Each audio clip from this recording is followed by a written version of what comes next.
వనదేవతలు సమ్మక్క సారలమ్మ జాతరకు భక్తులు పోటెత్తారు. జిల్లాలో ఆయా ప్రాంతాల్లో గద్దెలపై కొలువుదీరిన అమ్మవార్ల దర్శనానికి భారీగా తరలివచ్చారు. ఎత్తు బంగారం, ఎదుర్కోళ్లతో మొక్కులు చెల్లించారు. పలువురు ప్రజా ప్రతినిధులు, నాయకులు అమ్మవార్లను దర్శించుకున్నారు.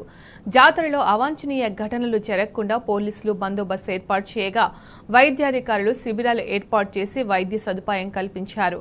భక్త కోటిని దీవించి ఆశీర్వదించిన సమ్మక్క శనివారం సాయంత్రం తిరిగి వన ప్రవేశం చేస్తుంది.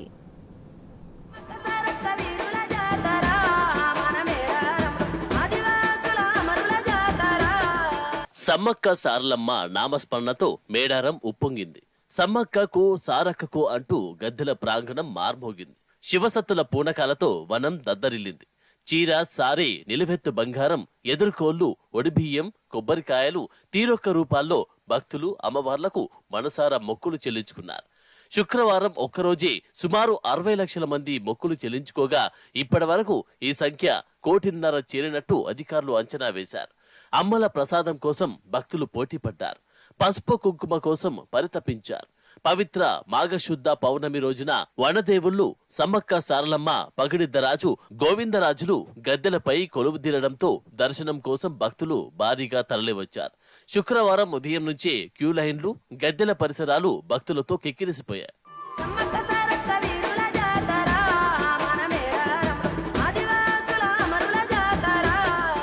ఈసారి జాతరకు 1.20 కోట్ల మంది వస్తారని అధికారులు అంచనా వేశారు. అయితే జాతర ముగిసేందుకు శనివారం వరకు సమయం ఉండగా శుక్రవారం నాటికి దర్శనం చేసుకున్న భక్తుల సంఖ్య 1.50 కోట్లకు చేరింది. ముఖ్యంగా సమ్మక్క సారలమ్మలిద్దరూ గద్దెలపై కొలువై ఉండడంతో శుక్రవారం దర్శనం చేసుకునేందుకు భక్తులు పెద్ద ఎత్తున తరలివచ్చారు. అధికార లెక్కల ప్రకారమే శుక్రవారం ఒక్కరోజే రికార్డు స్థాయిలో 60 లక్షల మంది భక్తులు తరలివచ్చారు. అంతకుముందు గురువారం వరకు ముందస్తు మొక్కులతో కలిపి 80 లక్షల మంది భక్తులు మొక్కులు చెల్లించుకున్నారు. దానితో ఇప్పటి వరకు 1.50 కోట్ల మంది మేడారం వచ్చి వనదేవతలను దర్శించుకున్నట్టయింది.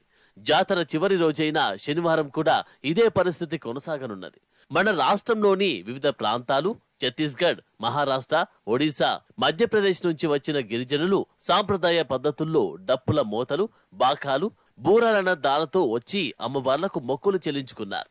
శనివారం దేవతల వనప్రవేశంతో మహాజాతర ముగియనున్నది. ఆలోపే మొక్కులు చెల్లించుకునేందుకు భక్తులు తరలి వస్తున్నారు. జాతర ఆరంభమైన బుధవారం నుంచి శుక్రవారం వరకు జంపన్న వాగులో జన ప్రవాహం కొనసాగింది.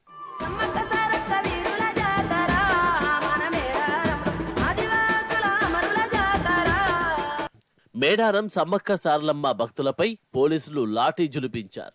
సీఎం రేవంత్ రెడ్డి అమ్మవార్ల దర్శనానికి రాగా కొన్ని గంటల పాటు క్యూ లైన్లను నిలిపివేయడంతో భక్తులు సహనం కోల్పోయారు. రేవంత్ రెడ్డికి వ్యతిరేకంగా నినాదాలు చేయడంతో పోలీసులు అత్యుత్సాహం ప్రదర్శించారు. వారిపై లాఠీచార్జి చేశారు. తోపులాటలో పలువురు భక్తుల దుస్తులు చినిగిపోయాయి. దీంతో ఆగ్రహం కట్టలు తెంచుకున్న పలువురు రోడ్డుపైకి వచ్చి ఆందోళన చేశారు. రేవంత్ రెడ్డి దర్శనానికి వెళ్తున్న సమయంలోనే సీఎం డౌన్ టౌన్ అంటూ నినదించారు. సీఎం రాక సందర్భంగా వీఐపీ, సామాన్య క్యూలైన్లలో గంటల తరబడి దర్శనాలు నిలిపివేశారు. వీఐపీ పాస్లు ఉన్న భక్తులు కూడా నలుదిక్కుల నుంచి దర్శనం కోసం వెళ్లేందుకు ప్రయత్నించగా పోలీసులు అడ్డుకున్నారు. దీంతో పోలీసులు, భక్తుల మధ్య ఘర్షణ వాతావరణం నెలకొంది. గంటల తరబడి వేచి ఉన్న భక్తులు దర్శనం కోసం తమకు ప్రత్యేక పాస్లు ఎందుకిచ్చారంటూ విరుచుకుపడ్డారు. రేవంత్, సీతక్క డౌన్ టౌన్ అంటూ నినాదాలు చేశారు. కాగా సీఎం వెళ్లిపోగానే పోలీసులు చేతులెత్తేయడంతో మేడారంలో ట్రాఫిక్ అదుపు తప్పింది. తిరుగు ప్రయాణంలో భాగంగా మేడారం నుంచి థర్డ్ వై వరకు ఆర్టీసీ బస్సులు, వీఐపీ వాహనాలు ట్రాఫిక్ జామ్ లో ఇరుక్కుపోయాయి. భక్తులు తీవ్ర ఇబ్బందులు పడ్డారు.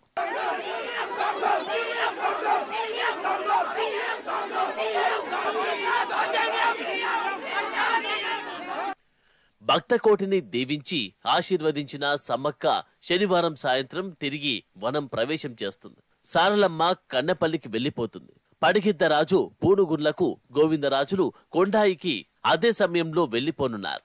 ఆదివాసీ గిరిజన సాంప్రదాయాల ప్రకారం వడ్డెలు, గద్దెల వద్ద ప్రత్యేక పూజలు నిర్వహించి తల్లులను ఎక్కడి నుంచి తోడుకొని వస్తారో తిరిగి అక్కడికే సాగనంపుతారు. ఈ తంతును వనప్రవేశంగా పిలుచుకునే ఆచారం కొనసాగుతూ వస్తున్నది. వనదేవతలు జనప్రవేశం చేసి 2 రోజులు భక్తులకు దర్శనమిచ్చి తిరిగి వనప్రవేశం చేయడంతో 2 ఏళ్ల మహాజాతర పరిసమాప్తి అవుతుంది.